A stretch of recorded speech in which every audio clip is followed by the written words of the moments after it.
Nous sommes venus aujourd'hui avec Sandra dire notre soutien, renouveler notre soutien et singulièrement dans le contexte qui a très récemment évolué de manière très importante avec la chute du régime de Bachar el-Assad en Syrie. Évidemment, la chute du régime de Damas est un moment historique. C'est la fin de plusieurs décennies de tyrannie par une dynastie sanguinaire. Et il faut souligner, pour commencer, le rôle permanent, le rôle constant du peuple kurde qui a joué un rôle central dans la lutte pour la liberté et la démocratie dans la région. Depuis plus de 10 ans, les Kurdes de Syrie ont porté un projet politique inclusif, féministe, écologiste, fondé sur l'autonomie et la coexistence pacifique entre toutes les minorités et toutes les communautés au nord-est de la Syrie, au Rojava. Ce modèle dans l'instabilité créée par la chute du régime de Damas, eh bien aujourd'hui, vous toutes et tous ici, et nous vous rejoignons pour rappeler à ce que ce modèle eh bien, puisse servir de référence pour la construction d'une nouvelle Syrie. Une Syrie qui serait fondée sur la justice, la sororité et la fraternité, et l'égalité des droits entre toutes ses composantes.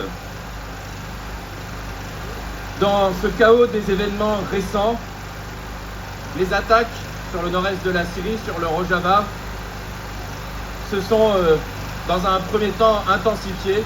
Elles n'ont jamais cessé, ces attaques, notamment par les ingérences turques. Il y a, ces derniers jours, une accalmie. Le feu a cessé, en tout cas, dans plusieurs zones, même si, évidemment, les attaques sporadiques continuent.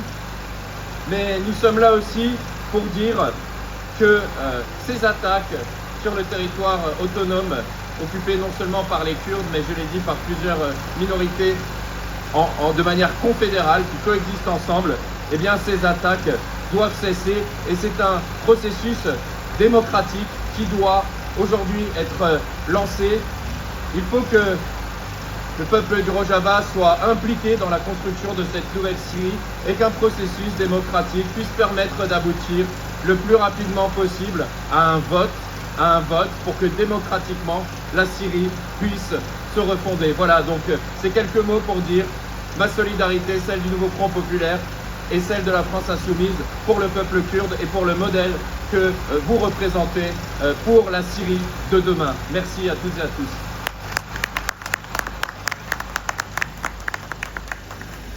Merci.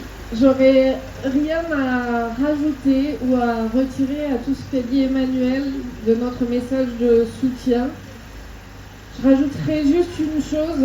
J'ai jamais pu aller jusqu'au Rojava, mais je me souviens de des rencontres qu'on a fait dans le sud-est de la Turquie, avec les femmes qui combattent, avec celles qui se mobilisent, avec celles qui revenaient du Rojava. Je me souviens d'avoir observé les élections là-bas dans une situation qui ne s'apparentait pas toujours à celle d'un pays démocratique, pour le dire joliment.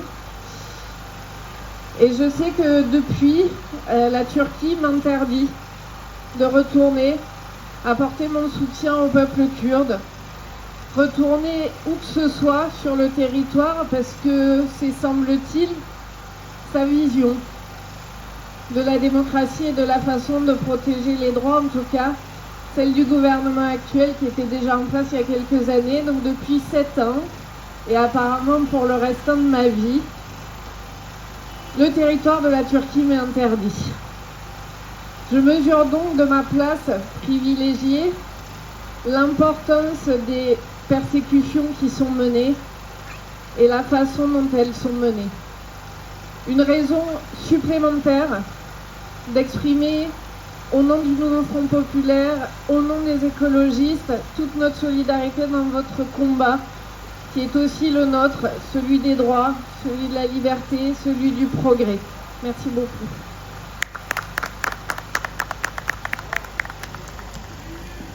Darphadanlar Rojava!